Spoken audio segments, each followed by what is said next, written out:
I froze my eggs early 30s. நமக்கு எல்லாருக்குமே தெரியும் பெண்களுக்கு ஏஜ் ஆக அவங்களோட கருமுட்டையோட குவாலிட்டி ஆகட்டும் நம்பர்ஸ் ஆகட்டும் கம்மியாயிட்டே வரும்னு தெரியும். அப்புறம் எப்படி சில செலிபிரிட்டிஸ் லைக் பிரியங்கா சோப்ரா ஆகட்டும் இல்லைன்னா நம்ம டென்னிஸ் பிளேயர் சானியா மிர்சா இவங்கெல்லாம் அவங்களோட லேட் 30s வந்து இல்ல 40 இயர்ஸ் அந்த டைம்ல வந்து எப்படி அவங்க பிரெக்னென்ட் ஆக முடிஞ்சது குழந்தை பெற்றுக்க முடிஞ்சது அப்படிங்கறத பார்க்கலாம். இங்க அவங்க என்ன மெத்தட் யூஸ் பண்ணாங்க அப்படின்னா எக் ஃப்ரீசிங். அதாவது பெண்கள் வந்து அவங்களுடைய கருமுட்டைகளை யங் ஏஜா இருக்கிறப்பவே அதாவது அந்த கருமுட்டை வந்து நல்ல ஒரு ஃபெர்டிலிட்டி பொட்டன்ஷியல்ல இருக்கிறப்பவே வந்து அவங்களோட எக்கை வந்து ஃபியூச்சர் யூஸ்க்காக ஃப்ரீஸ் பண்ணி வச்சுக்கிறாங்க.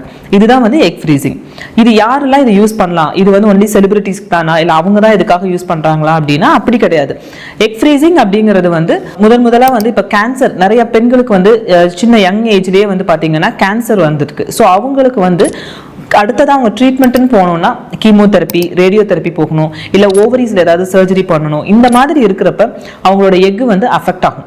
ஃபியூச்சரா அவங்களால ஃபெர்டிலிட்டி பொட்டன்ஷியலுமே வந்து கம்மியாகும். ஸோ இந்த மாதிரி இருக்கிறவங்களுக்கு அவங்க ஃபர்தரா அந்த கேன்சர் ட்ரீட்மெண்ட் போறதுக்கு முன்னாடி அந்த எக்கை வந்து எடுத்து நம்ம ப்ரிசர்வ் பண்ணி வச்சுக்கிறோம். ஸோ இதை வந்து அவங்க ட்ரீட்மெண்ட்லாம் முடிச்சதுக்கு அப்புறம் இந்த எக்கை யூஸ் பண்ணி ஐவிஎஃப் மெத்தட்ல அவங்க கன்சீவ் ஆகிறதுக்கு பிரெக்னென்ட் ஆகிறதுக்கு யூஸ் பண்ணிட்டாங்க. ஸோ இதுக்காக உருவாக்கப்பட்டது தான் அந்த எக் ஃப்ரீசிங்.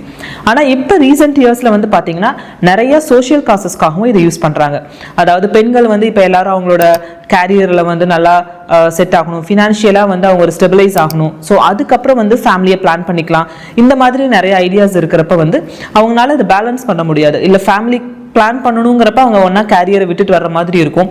இல்ல கேரியர் தான் வேணும்னு சூஸ் பண்றப்ப அவங்க ஃபேமிலி வந்து இப்ப இம்மீடியட்டா பிளான் பண்ண முடியாம டிலே ஆகலாம் அதெல்லாம். ஸோ இதை ப்ரிவென்ட் பண்றதுக்காக தான் வந்து நிறைய பெண்கள் வந்து இப்ப இந்த மெத்தடை வந்து சூஸ் பண்றாங்க.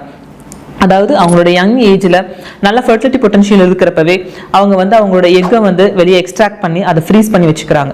அதுக்கப்புறம் ஃபியூச்சர்ல மேபி அவங்க ரைட் பார்ட்னர் கிடைச்சதுக்கு அப்புறமோ இல்ல அவங்க கேரியர்ல செட் ஆனதுக்கு அப்புறமோ அதுக்கப்புறம் வந்து பாத்தீங்கன்னா பிரெக்னன்சிக்கு பிளான் பண்றாங்க.